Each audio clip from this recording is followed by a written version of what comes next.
સુરત જિલ્લાના માંગરોળ તાલુકાના નાના બોરસરા ગ્રામ પંચાયત હદ વિસ્તારમાં આવેલ જેબી ઇકોટેક્સ કંપનીમાં ભીષણ આગ, મોડેથી ફાયર ફાઇટર પહોંચતા વિલંબ।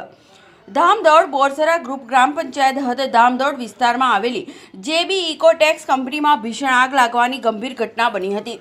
આગની જ્વાળાઓ અને ધુમાડા દૂર દૂર સુધી દેખાતા હતા, જેના પગલે આસપાસના વિસ્તારમાં ગભરાટ ફેલાયો હતો।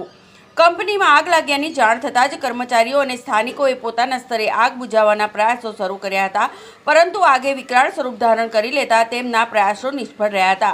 અડધા કલાક બાદ ફાયર ફાઇટર આવ્યું। સૌથી ચિંતાજનક બાબત એ રહી કે આગ લાગ્યાના લગભગ અડધા કલાકના વિલંબ બાદ એક ફાયર ફાઇટર આગને કાબૂમાં લેવા માટે સ્થળ પર પહોંચ્યું હતું। સ્થાનિકોએ આ અંગે રોષ વ્યક્ત કર્યો હતો કે મોડેથી ફાયર ફાઇટર આવવાના કારણે આગથી થતું નુકસાન વધી ગયું છે।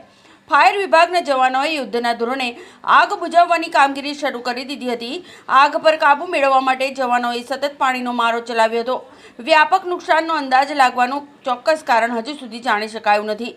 પ્રાથમિક તપાસમાં સંભવિત કારણને લીધે આગ લાગી હોવાની શક્યતા છે। આ ભીષણ આગને કારણે કંપનીના નુકસાનનો ઉલ્લેખ દાખલા તરીકે કાચો માલ, મશીનરીને વ્યાપક નુકસાન પહોંચ્યું હોવાનો પ્રાથમિક અંદાજ છે। જોકે સદભાગ્યે આ ઘટનામાં કોઈ જાનહાનિના સમાચાર પ્રાપ્ત થયા નથી।